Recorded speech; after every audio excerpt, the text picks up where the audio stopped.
Colar de relógio.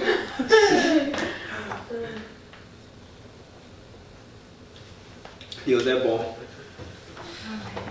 E você sai daqui cada vez mais apaixonado por cada encontro que a gente tem. Amém. Cada tempo desse de adoração, cada mensagem que é ministrada. Eu creio que um dos principais motivos da gente se juntar é isso. Para a gente se apaixonar mais, para a gente amar mais. Amém. Então, que bom. Vamos para a mensagem. Peguei sua Bíblia. Abre aí em Romanos capítulo 7. A partir do versículo 15. Romanos capítulo 7. A partir do versículo 15.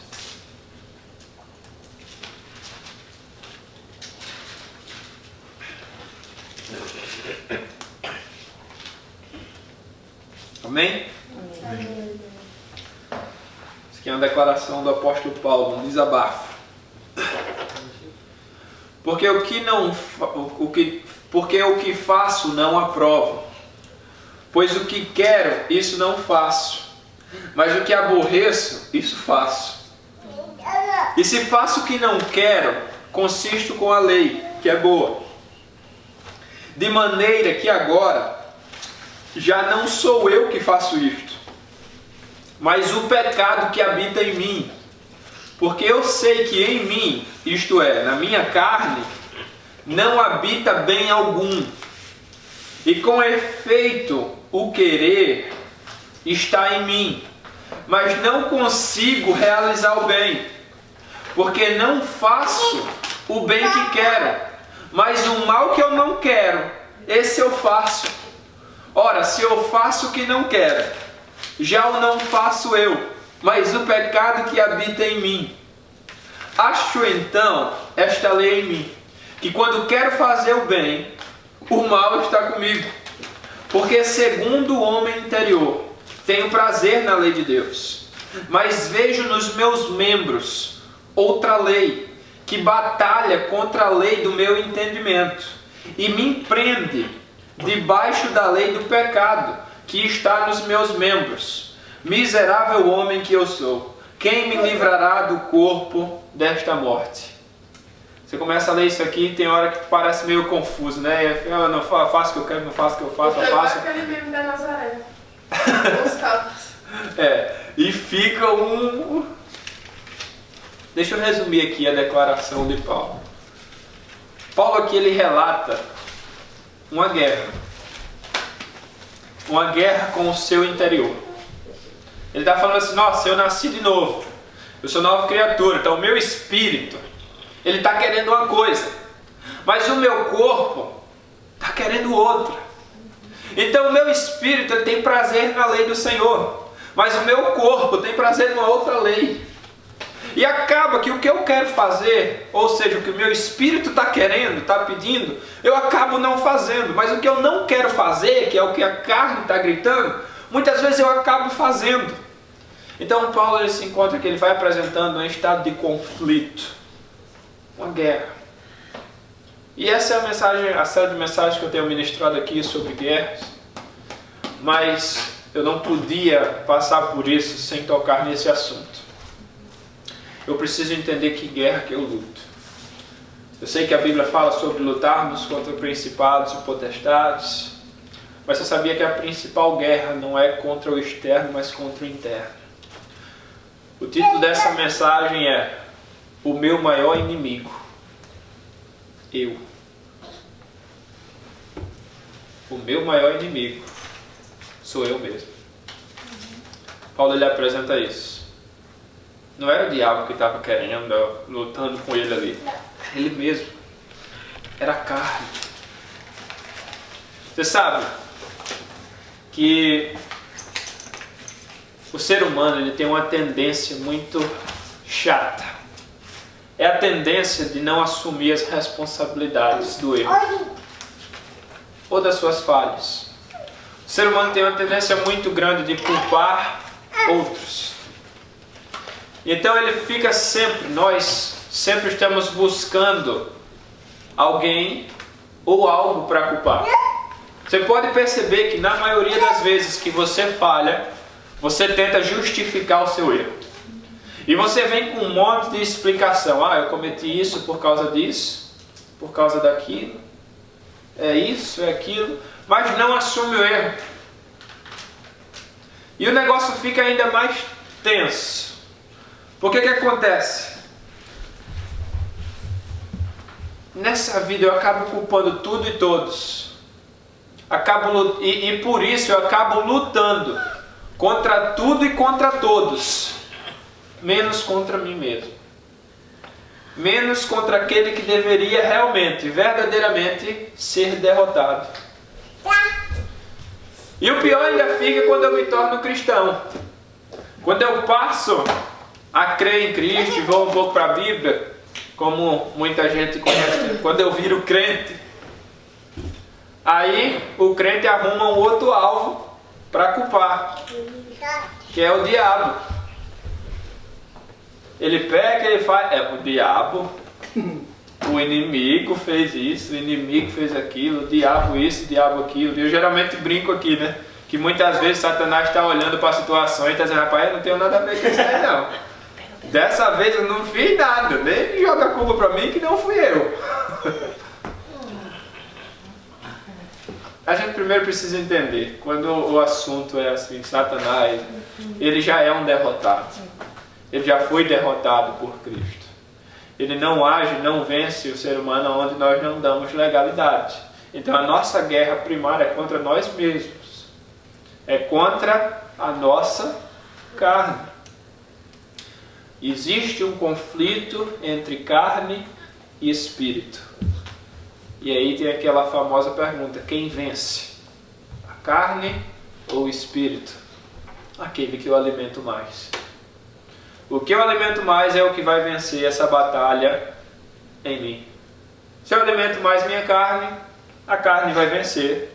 E eu vou agir e viver de acordo com a carne.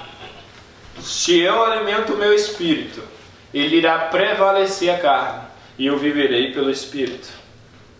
Mas essa é uma guerra diária.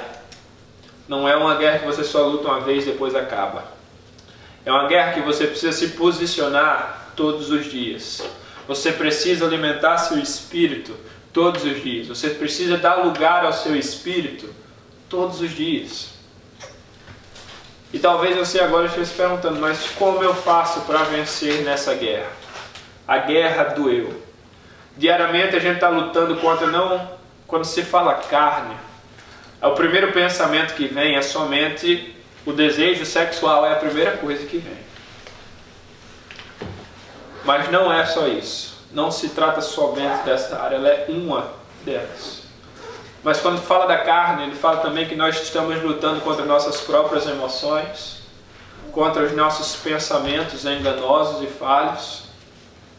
Estamos lutando contra o medo, que muitas vezes está dentro de nós. Estamos lutando contra nós mesmos. Então a carne vai muito além do que somente essa parte de sexualidade. Então a nossa luta é diária e muito mais profunda do que você está pensando. Sendo que, uma coisa que eu sempre repito, eu não vou conseguir vencer o externo enquanto eu for derrotado no interno. Agora, se você for bem resolvido, se você for uma pessoa que vai vencer interiormente, que vence o eu, aí você consegue ser empoderado para vencer o fora. É por isso que até hoje, durante o almoço, a gente estava falando e comentando sobre a questão do inglês e de outras situações. E eu acabei tocando no assunto emoções, que muitas vezes a gente acaba travando em fazer algo ou em avançar em algo por causa de perder nas emoções. Mas se eu venço as minhas emoções, eu acabo sendo livre para avançar em outras áreas da minha vida. Então, no caso do inglês foi isso. Quando eu passo a ser dominado pelo medo, pela vergonha, pela timidez, pelo sentimento de inferioridade, você acaba travando e não avança na língua. Esse é um exemplo que serve para todas as áreas da nossa vida. Se a gente não vencer as emoções que não deveriam estar em nós, os pensamentos que não deveriam estar em nós, nós nos tornamos travados. E a gente não avança em várias áreas e não avançamos para conquistar o que Deus deseja que nós conquistemos. Primeiro entenda, existe muito para você conquistar. Existe muita coisa para você viver. Mas a primeira área que você vai precisar batalhar e vencer é o do eu. É preciso vencer o eu. Amém? Então, por que eu estou falando isso? Vamos para a Bíblia. Pedro. Quem foi que negou Jesus 3 vezes? Pedro. Foi culpa do diabo? Não. Foi ele, não foi? Quem foi que escolheu ir para a cidade errada, sem ser a cidade que Deus tinha mandado? Deus mandou ele para Nínive. E ele foi para outro lugar. Quem foi? Foi o diabo? Não. Foi ele. Adiantaria se eles ficassem culpando o diabo? Não. Adiantaria se eles ficassem justificando? Não. O que adianta? Quando ele assume a responsabilidade e diz, olha, a falha está em mim. Existe algo dentro de mim que estava me levando para o lugar errado. Pensamentos que estavam me direcionando ao lugar errado. Desejos que estavam me levando para o lugar errado. O que levou Pedro a negar Jesus 3 vezes? Medo. Não é uma emoção? O que levou Jonas a ir para um lugar errado? Medo, teimosia, raiva. Você está entendendo? Você está entendendo como a luta não é fora, mas é dentro? Como a luta é o eu. Mas e aí, como que eu venço o eu? Primeiro princípio, vai ser bem rapidinho hoje. Primeiro princípio, redefina a sua razão de viver. Redefina a sua razão de viver.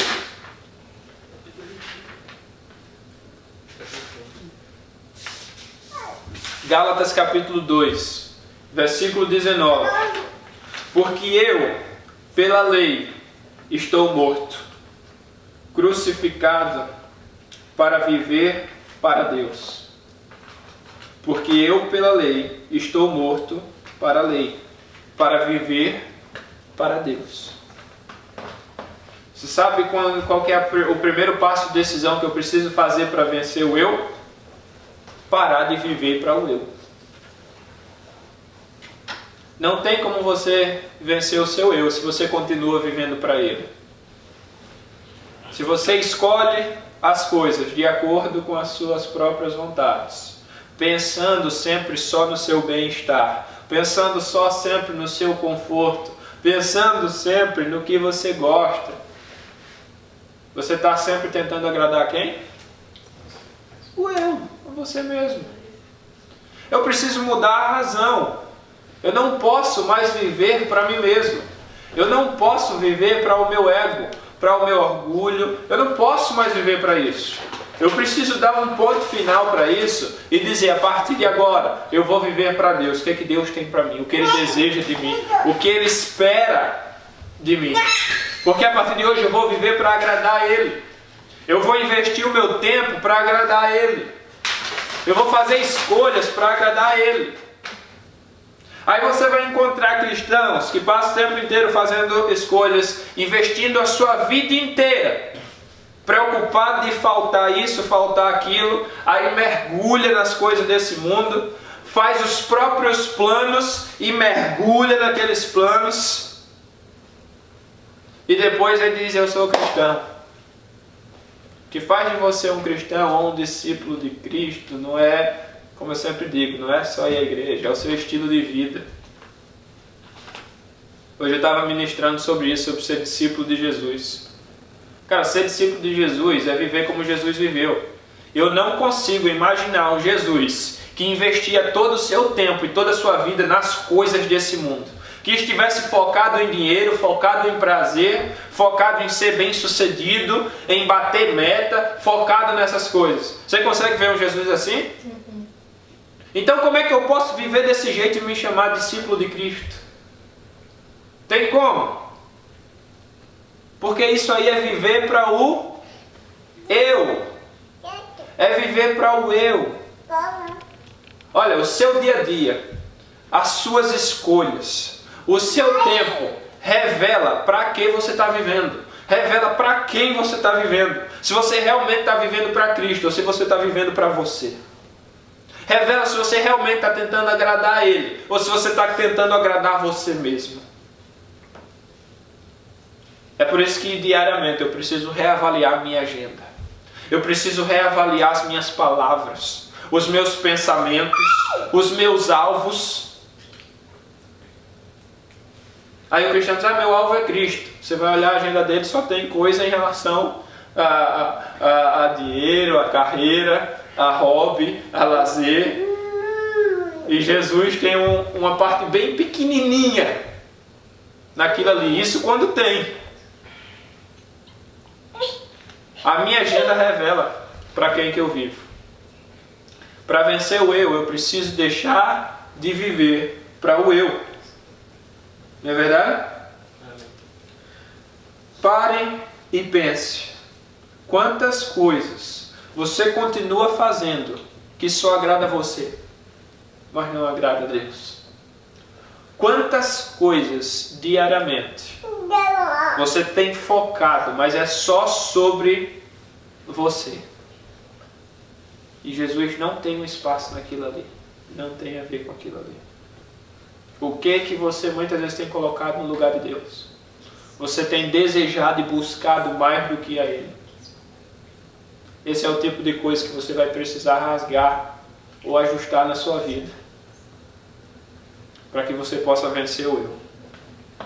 Amém? Amém. Segundo princípio. Tome a sua cruz diariamente. Tome a sua cruz diária. Gálatas capítulo 2, versículo 20.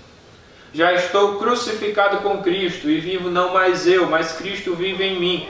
E a vida que agora vivo na carne, vivo-a pela fé do Filho de Deus, o qual me amou e se entregou a si mesmo por mim. Fui crucificado com Cristo. O que será que significa tomar a minha cruz? Tomar a cruz diariamente. Aqui a gente primeiro tem que entender que a cruz que se refere à cruz de Cristo. A cruz de Cristo não significava punição. Porque Jesus, foi santo, ele não cometeu pecado. Então a cruz que ele tomou não foi por punição, mas foi por escolha. Ele escolheu a cruz por amor a nós. Ele escolheu tomar o nosso lugar. Ou seja, a cruz que eu devo tomar diariamente não é a de uma punição, é o de sacrificar-me por amor. O que eu devo escolher diariamente para sacrificar por amor a Deus? Eu preciso escolher diariamente, decidir diariamente, sacrificar aquilo que não agrada ao Pai. Sacrificar para que eu busque. A Bíblia diz que nós precisamos ser um sacrifício vivo. Eu tenho falado muito sobre isso ultimamente.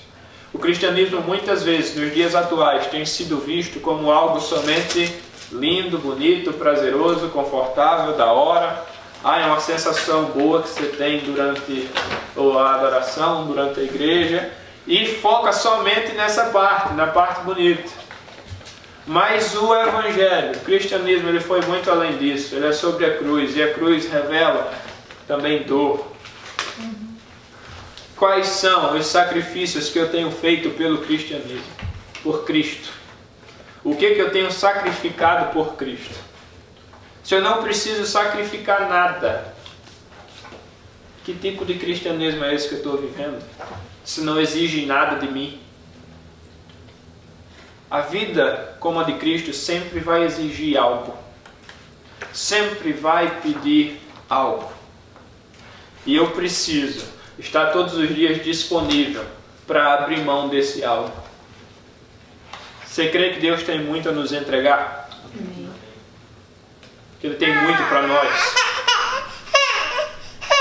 Mas tem muita coisa que Ele não entregou, porque a gente continua segurando o velho. Porque a gente continua agarrado com o que é antigo. Porque a gente continua agarrado com o que é da carne. Quando Deus deseja entregar coisas maiores, para que você viva esse maior, abra mão diariamente do que não é dele. Faça sacrifícios diários por amor, porque a marca do amor é o sacrifício. Quando você não se sacrifica, você não ama. A marca do amor é o sacrifício. Então tome essa cruz diariamente. Busque diariamente as áreas que você precisa sacrificar de você mesmo. Como Paulo apresentou, a luta é entre a carne e o espírito. O que eu preciso sacrificar? A minha carne. Diariamente a minha carne está gritando, não leia a Bíblia, não ora. Muitas vezes a carne ainda grita, não faz isso aqui, não vai na igreja, está cansado. E a carne grita, não prioriza isso. A carne sempre vai gritar pelo contrário do Espírito. Não dá o dízimo, não oferta, vai sempre ficar apontando para a coisa que o Espírito quer fazer. Contrário do que o Espírito quer fazer. E eu preciso diariamente escolher sacrificar a carne. Ou seja, não vai dar para eu viver by feelings, por emoções, pelo que eu sinto. Porque se você for fazer só o que você sente, você não vai fazer o que seu espírito está querendo. Você vai fazer o que sua carne está querendo. E sua carne vai estar gritando o contrário. É por isso que o cristão, ele não vive pelo sentir, ele vive pela fé. Eu vivo pela fé. Eu vou fazer não o que eu sinto, mas o que eu creio. E eu creio no que a palavra diz.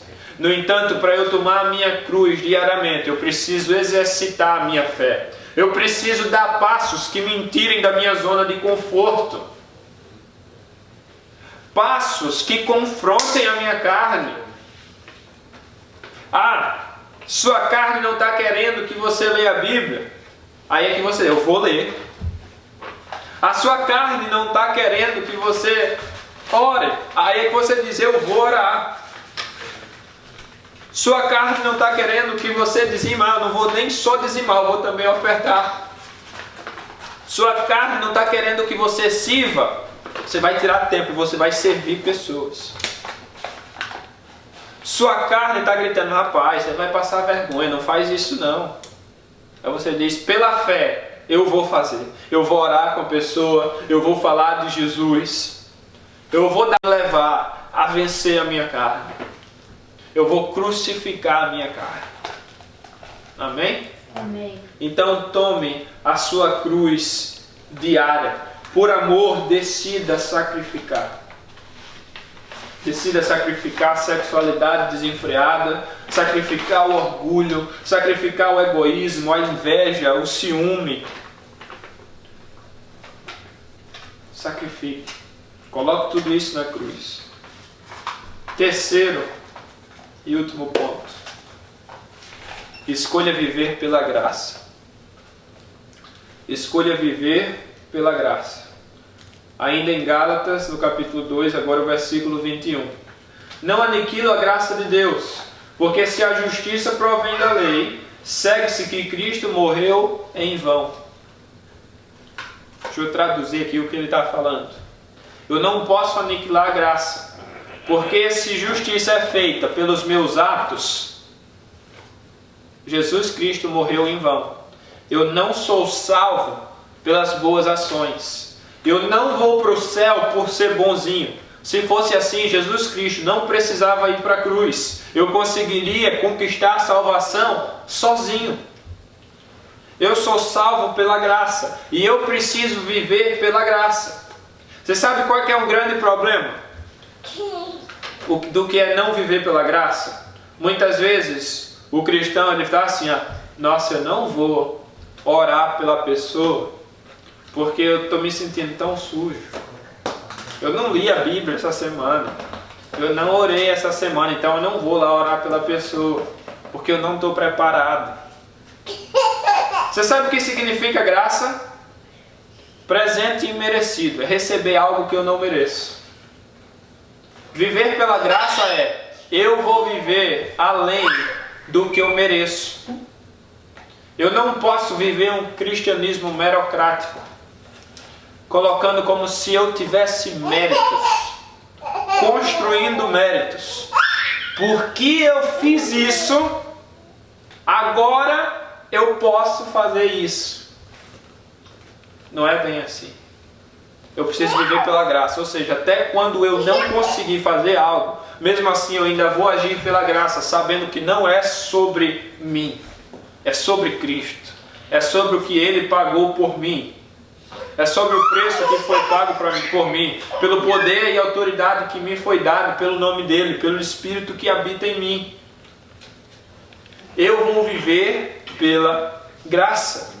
Eu vou além. Eu não vou me aprisionar ao que eu mereço. Não viva como um cristão que se coloca na inferioridade ou na superioridade. É porque são os dois extremos que o ser humano vai. Ele fala assim, eu vou viver isso porque eu fiz aquilo. Eu mereço. Eu sou um bom crente. Eu sou bonzinho. Então eu posso agir assim. Ou então a inferioridade. De achar que é um lixo. De achar que eu não tenho valor nenhum, eu não fiz nada, eu errei em tudo, então eu não tenho mais acesso a Deus, não consigo mais ir orar, eu não consigo mais fazer isso, não consigo mais fazer aquilo. Você está colocando a sua vida numa posição de mérito. Eu preciso dar assim, não importa o que eu faça, o meu valor é o mesmo. E o meu chamado é o mesmo. Mas aí entra aquela pergunta, então quer dizer que eu posso viver de qualquer jeito e mesmo assim ainda agradar a Deus? Aí também não é tão assim, né? A graça, a mesma graça que salva é a mesma que transforma. Até Paulo vai mencionar e falar sobre isso. Não existe algo ideal, vou abusar da graça. Se é pela graça, eu vou fazer tudo de qualquer jeito. Eu não faço boas ações para ser salvo. Eu faço boas ações porque eu fui salvo.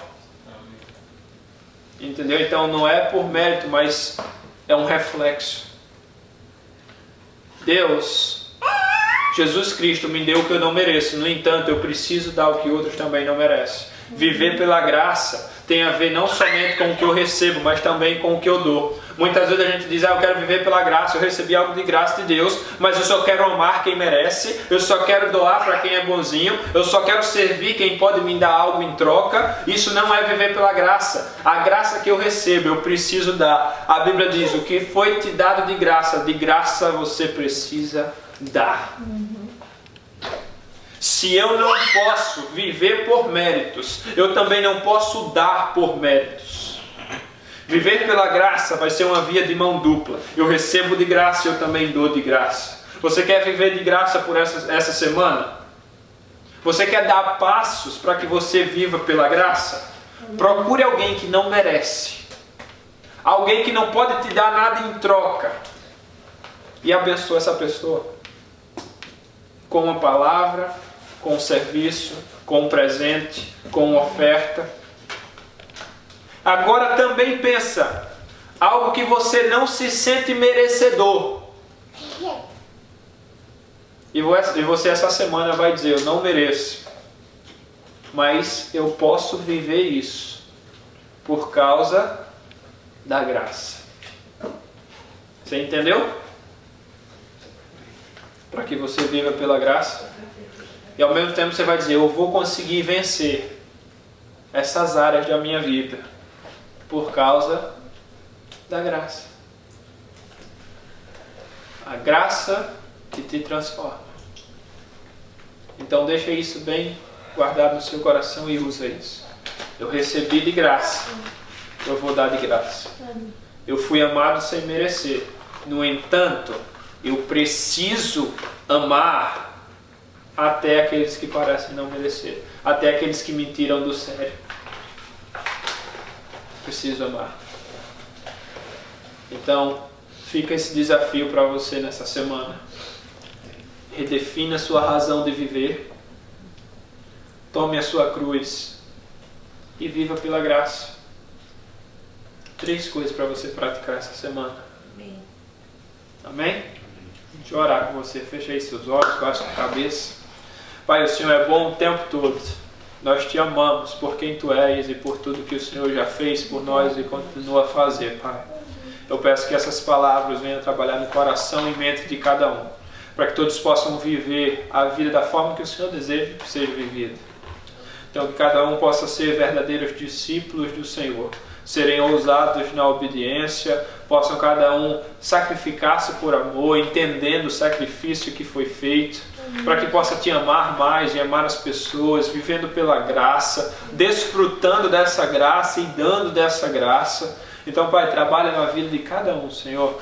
Cada um que está aqui, cada um que está assistindo, que o Senhor possa abençoar a semana, proteger, cuidar e levar a ter experiências com o Senhor, Pai. Ouvir a Tua voz, sentir Tua presença e ter uma vida completamente transformada, Senhor. Essa é a nossa oração, Pai. Que o amor de Deus, o Pai, a graça salvadora de Jesus Cristo e as eternas consolações do Espírito Santo sejam derramadas sobre todo o povo de Deus, espalhado na face da terra, sobre essa igreja, hoje e para sempre, Pai. Amém, amém e amém. Então, que Deus abençoe e que você tenha uma semana maravilhosa.